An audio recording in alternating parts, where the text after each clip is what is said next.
एक पांतस्थ रस्त्यानं चाललेला होता. रस्त्यानं चालणाऱ्या पांतस्थाला समोरून यमराज दिसला, परंतु त्याला माहित नव्हतं की हा यमराज आहे म्हणून.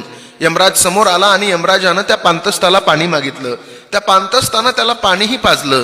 पाणी पिल्याच्या नंतर यमराज त्या पांतस्थाला खरं खरं बोलायला लागला. यमराज म्हणला, खरं सांगू दादा, खरं तर मी तुमचे प्राण घ्यायला आलो होतो, परंतु तुम्ही मला पाणी पाजलंय. तुम्ही पाणी पाजलंय म्हणून मी तुम्हाला तुमचं नशीब बदलवण्यासाठी एक संधी देतो.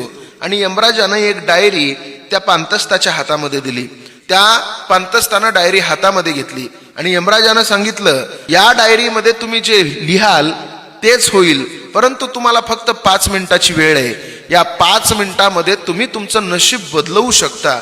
त्या पांतस्थानं हातामध्ये डायरी घेतली आणि हातामध्ये डायरी घेतल्याच्या नंतर त्यानं पहिलं पान उघडलं. पहिल्या पानावर त्याला दिसलं की तुमचा शेजारचा माणूस, त्याला लॉटरी लागणार आहे. त्या पांतस्थानं लगेच खाली लिहिलं, माझ्या शेजारच्या माणसाला लॉटरी नाही लागली पाहिजे.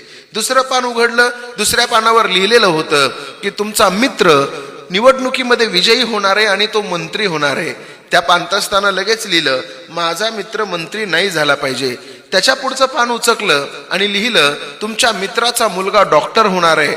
त्या पांतस्थानं त्याच्या खाली लिहिलं की माझ्या मित्राचा मुलगा परीक्षेत नापास झाला पाहिजे आणि डॉक्टर कधीच नाही झाला पाहिजे. आता 5वं पान उलटून तो त्याचा स्वतःचं नशीब लिहिणार होता, परंतु तेवढ्यात वेळ संपली आणि यमराजानं डायरी हातात घेतली. यमराज म्हणला, मी तुम्हाला 5 मिनिटाचाच वेळ दिला होता.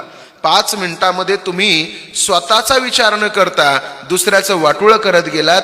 तुमची संधी संपून गेली. आत्ता तुमचा अंत निश्चित आहे. असंच झालंय समाजामध्ये. आपण आपला विचार करत नाहीत, फक्त लोकांचं वाटोळं कसं होईल याचा विचार करतो.